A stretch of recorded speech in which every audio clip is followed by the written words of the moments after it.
Welcome to the practical number 5 of Arduino based system design lab. Aim of this practical is to interface ultrasonic sensor with Arduino for distance measurement. Before going directly into details of this practical, let us go through some of the prerequisite contents. So the contents are intuition of measurement, need of sensor. Then we will understand ultrasonic sensor, its working. Then we will learn how to carry out distance measurement using ultrasonic sensor. After that, we will interface this ultrasonic sensor with Arduino and program that using IDE. At the end, we will simulate this model with the help of Proteus. We will go for some of the real-life applications of these ultrasonic sensors too. Now let us go with these contents. Intuition of measurement. Basically, measurement comes from human being itself. Human beings are equipped with 5 different types of sensors. For example, human eye can detect light. It means it is able to differentiate in between brightness. Something is more bright, less bright. So it is able to sense that brightness. Human ear detects the sound levels. Means it is able to sense the various sound levels in terms of its loudness. Similarly, human tongue, human nose are able to detect certain chemicals in terms of its taste, in terms of its smell. Basically, it is going to sense that. Human eye can sense, human hand can sense the temperature of particular object in terms of its cold, in terms of its hot. That is whether particular object is hot or cold. So it is able to sense that.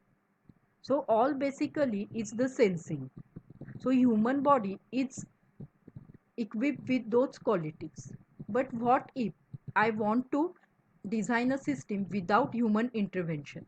Means if I want to automate the system. So in that case, I need to design some module which should able to do this task. And that module and that device is called as a sensor. So basically, the sensor is nothing but a device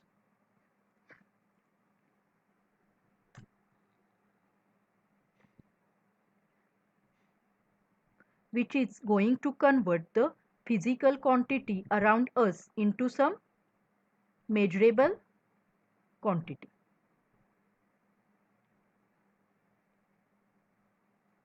So there are lot of physical quantities around us. So we will list out some of them. Let us take temperature as a physical quantity. Then pressure, position, motion, like this. So there are many such physical quantities around us which needs to be sensed by this sensor, and after sensing those physical quantities, that module is going to convert that to some measurable quantities. So here measurable quantity meaning in terms of voltage, in terms of current, in terms of power. So let us take example of temperature sensor. Suppose if I want to design an application that is speed control of a fan, that is automatic speed control of a fan depending upon temperature in a room.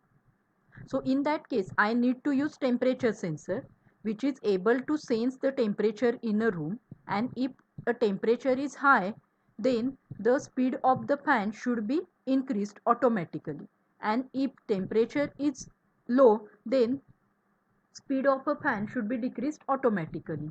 So basically temperature sensor is going to convert the temperature in the environment in terms of voltage. So if the system voltage is increased, it means temperature in the environment is increased by the same amount. If the voltage of your system is decreased, it means the temperature around us is going to be decreased by the same amount. So in this way, the temperature sensor is going to be used in the automation to automate the speed control of a fan. So similar with the other sensors.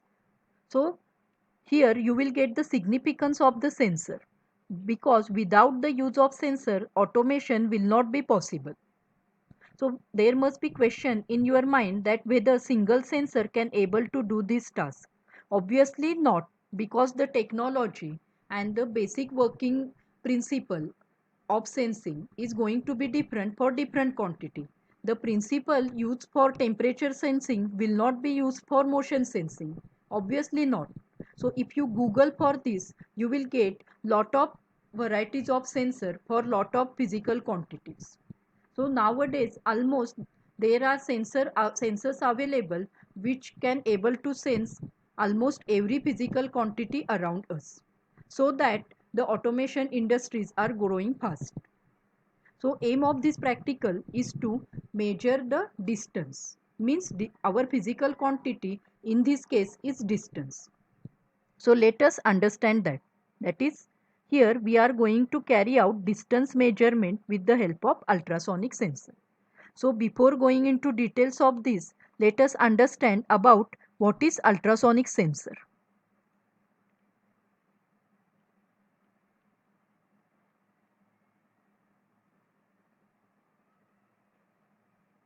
So as the name implies, it's a sensor, means it's going to sense some physical quantity. What is ultrasonic? So the sensor is going to use ultrasonic waves for its operation. Now what are these ultrasonic waves? So ultrasonic waves are very high frequency waves which are inaudible by human ear. Now let us understand the working of this sensor. So ultrasonic sensor is going to emit the ultrasonic waves, and a particular object comes in front of that sensor. Let us consider this as the object. If particular object comes in front of that sensor, then obviously these ultrasonic waves will be reflected back by this object. So there must be a receiver to receive that ultrasonic waves, and there must be a transmitter to transmit the waves. So in short, the ultrasonic sensor should have two parts.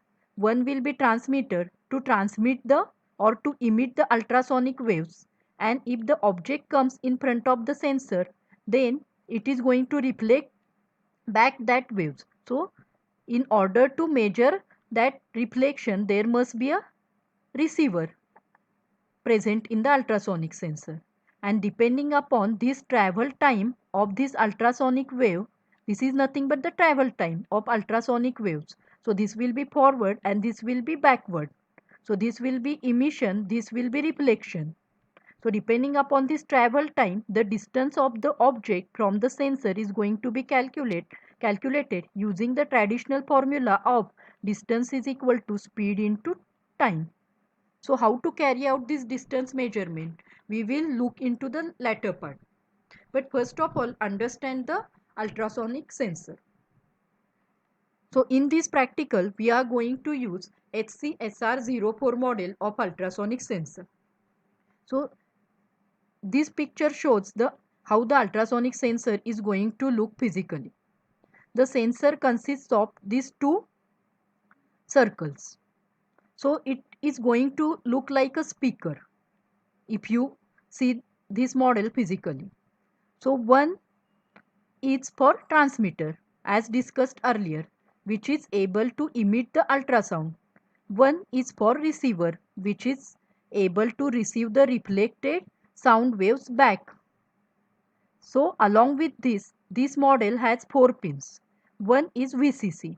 Obviously this needs to be connected to plus 5 volt.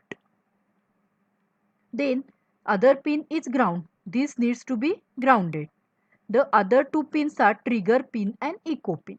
So trigger pin is responsible for transmission. Means if you model trigger pin, then the ultrasonic sensor is going to emit the ultrasonic waves.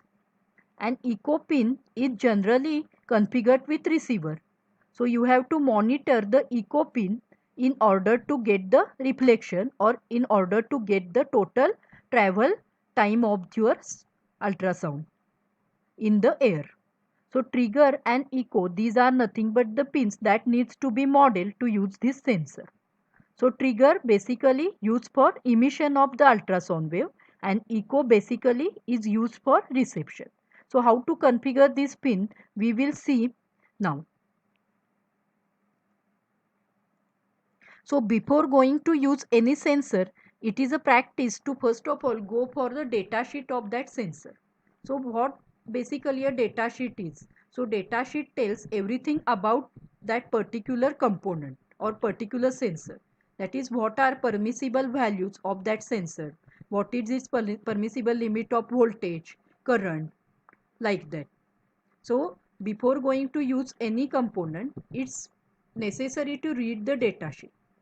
So in accordance with data sheet, here the data sheet says that to in order to generate the ultrasound, you need to set the trigger pin high, the trigger pin on ultrasonic sensor in a high state for 10 microseconds. So if you do this, the module is going to start this transmission of ultrasound waves. So if the object comes in front of this sensor, then the waves are going to be reflected back to the sensor, and this reflection is measured on the echo pin. So echo pin is going to receive that reflection. So it is going to output the time in microseconds. The sound wave has traveled. So in order to measure the time of the ultrasound, you need to monitor echo pin, and trigger pin is to set the transmission. So these two, if you configure these two pin, then it's very easy to use this sensor with Arduino. So here these two pins, trigger and echo pin, needs to be connected to any digital IO pins of Arduino.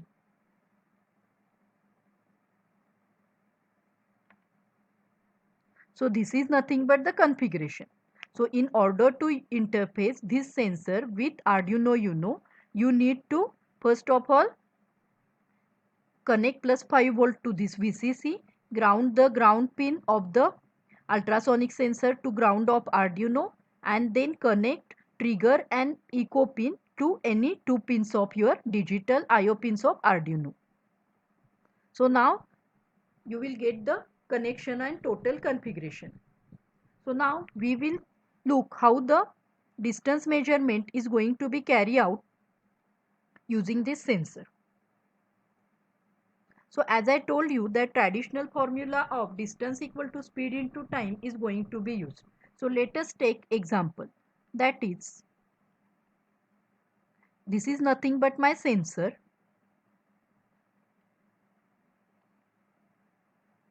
and here is the object. So if the object is, let us take, that is 5 centimeters away from the sensor, then in that case how the sensor is going to work. So according to our basic formula of distance equal to speed into time.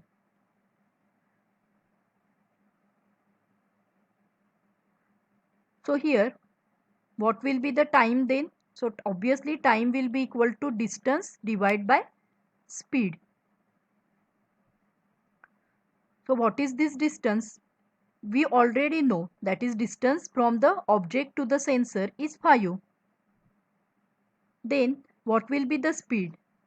So in order to get the speed, because these ultrasonic waves are traveling through air, so here you need to consider the speed of sound in air, and the value, the speed of sound is in air is 340 meters per second. So this speed is equal to 340 meters per second. So the latter part we will discuss in a next session.